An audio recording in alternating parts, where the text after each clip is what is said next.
Hello and welcome.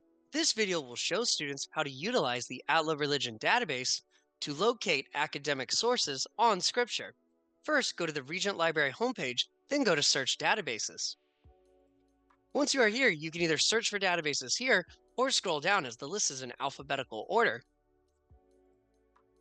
Then once you locate the ATLA Religion Database, you select it, then select Access Database. And this will redirect you to the database here. And from here, you can select subjects, scroll down here, look up scripture.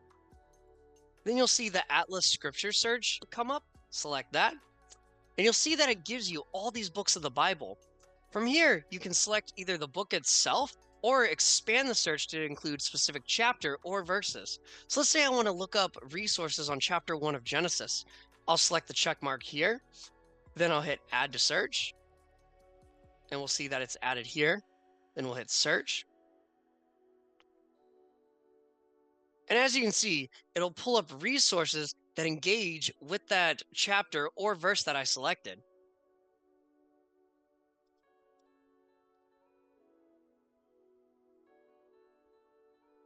Thank you for watching, and if you need help accessing the database, feel free to select Ask a Librarian and get in contact with us, and a librarian will be more than happy to assist you. Good luck with your research.